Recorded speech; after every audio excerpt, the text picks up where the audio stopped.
တညသိန်းတရာနဲ့စမူစာရောင်းတာကသမီးရဲ့အနာဂတ်အတွက်ပါဆိုတဲ့ food blogger အေးတွေနာမည်ကြီး food blogger အေးတွေကတော့စမူစာရောင်းမိတဲ့ကိစ္စနဲ့ပတ်သက်ပြီးနောင်နာရချေမရှိပဲအခုလိုအောက်လန်းစကလုံးတွေနဲ့ပြန်လဲတုံ့ပြန်လာဟေပါလေအခုချိန်ဆိုရင်သူမစီကစမူစာစားရမယ်ထင်ပြီးတိန်းထောင်ကြီးအန်းခဲ့တဲ့အဖိုးကြီးကမိမကြီးကိုပြန်ချော့ပြီးသူမကိုစိတ်ကူးရင်ရင်နဲ့အားရပါရရပ်နေလောက်ပြီးဆိုရင်အောက်လုံးတွေကိုပါတုံးလာခဲ့တာပါသူမကသမီးတယောက်အမေဖြစ်တာကြောင့်တတိထားစိတ်ညင်တင်တယ်လို့ပြိသက်တွေကဝေဖန်တဲ့အခါမှာလဲဒါကသမီးရဲ့အနာဂတ်အတွက်လုပ်ခဲ့တာဖြစ်ကြောင်းအခုလိုပြောပြခဲ့ပါတယ်။သမီးလေးကလည်းအရင်ခေတ်ကလူတွေလိုညံတုံးကြီးမဟုတ်တော့ပဲညံနေမြင်မားသူလေးဖြစ်တာကြောင့်သူမရဲ့လုပ်ရက်တွေကိုနားလည်နိုင်လိမ့်မယ်လို့ပြောလာခဲ့တာပါ။သူမကပထမအိမ်တောင်နဲ့အစင်မပြေလို့ကွာရှင်းခဲ့ကြတဲ့အချိန်သမီးလေးကိုတယောက်တည်းအုပ်ထိန်မှုပိုင်ဆိုင်ကြတာကြောင့်ရှိတ်နေအဖိုးကြီးတဲ့အကူအညီယူပြီးတရားရင်ဆိုင်ခဲ့ရတာပါ။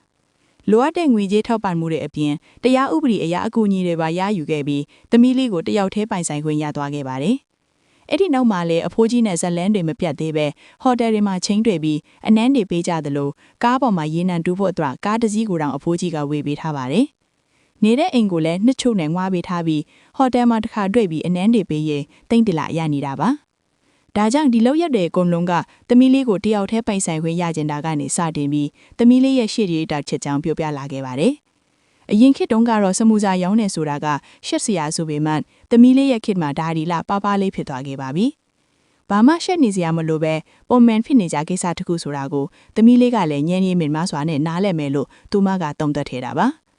ဒါကြောင့်အခုလိုတနိုင်ငံလုံးအတိုင်းအတာနဲ့အတန်ဖိုင်ဒီပြန်နှံ့ပြီးလူအများဝေဖန်ခံနေရပေမဲ့ရှက်စရာမဟုတ်ဘူးလို့ပွင့်လင်းစွာပြောပြလာခဲ့ပါတယ်။အားလုံးကသူမနဲ့စမူစာကိစ္စကိုစိတ်ဝင်စားနေတာကြောင့်ဗီဒီယိုတွေကိုလူကြည့်များနေတော့အလုပ်တွေပို့လုပ်ပြီးဒေါ်လာတွေများများရှာရမယ်လို့တောင်မျက်နှာပြောင်းတိုက်စွာပြောနေပါသေးတယ်။ပထမအိမ်တောင်နဲ့အစ်မပြေလို့တခုလက်ဖြစ်ခဲ့ရပေမဲ့အိမ်တောင်ရှိတဲ့အသက်ကြီးကြီးအဖိုးကြီးကိုတညသိန်းတရာနဲ့စမူစာရောင်းခဲ့တဲ့အဖြစ်ငယ်ကြီးဦးနေပါပြန်ဆက်သွေးပြီးကလောမောင်တာယာနေပါသေးတယ်။ဒီတော့ရက်ဒီကသူမလိုပဲတခုလက်ဘဝနဲ့ရုန်းကန်နေရတဲ့စင်ကယ်မာသားတွေကိုပါဂုံတိခါထိခိုက်စေပြီးမြသူမကတော့အရှက်မဲ့စွာနဲ့ပြောနေတာပါသူမပြောသလိုပဲဒီနေ့ခေတ်မှာကိုပိုင်စမူစာတွေကိုရောင်းနေတဲ့လူတွေများနေပြီမလို့အရန်အကြည့်ကြီးတော့မဟုတ်ပါဘူးဒါပေမဲ့အခုသူမကိုပြိတ္တများစွာစိတ်တူနေကြတာကကိုယ်တိုင်ကလည်းအမားလုပ်ပြီးမဆိုင်တဲ့လူတွေပါဆွဲထဲကသမီးရဲ့ဂုံတိခါကိုမထောက်ပဲရိုင်းဆိုင်စွာပြောဆိုနေတာတွေကြောင့်ပါအမားကိုတီးပြီးအမှန်ပြင်းရင်အားလုံးကလည်းလက်ခံပေးမှဆိုပေမဲ့သူမကတော့ဒါကိုပဲဂုံယူစရာလုပ်ရက်တစ်ခုအနေနဲ့မှန်တက်နေတာဖြစ်ပါရီဒီလိုမိခင်မျိုးနဲ့မွေးဖွားလာခဲ့တဲ့သမီးလေးရဲ့အနာဂတ်ကတော့ရင်လေးစရာပါပဲအသက်ရွယ်ရွယ်ပြီးဖြူစင်တဲ့သမီးလေးအနေနဲ့သူမအားကိုချစ်ခင်ရတဲ့မိခင်ကဒီလိုစိတ်တက်တဲ့လုပ်ရက်တွေလုပ်ခဲ့တယ်ဆိုတာအရွယ်ရောက်လာရင်နားလည်ပေးနိုင်ပါမလားမပြောတတ်ပါဘူး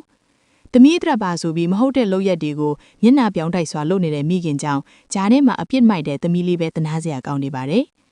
ဒါပေမဲ့သမီးကညံရင်မိမားတာမလို့စမူစာရောင်းတဲ့လုပ်ရက်တွေကိုလက်ခံနိုင်ပါတယ်ဆိုပြီးမျက်နှာပြောင်းတိုက်စွာပြောင်းနေတဲ့ food blogger အမျိုးသမီးရဲ့စကားတွေအပေါ်မှာပြည်သက်ကြီးတို့အမြင်နဲ့ဘယ်လိုမြင်လဲဆိုတာပြောပြခဲ့ပါအောင်နော်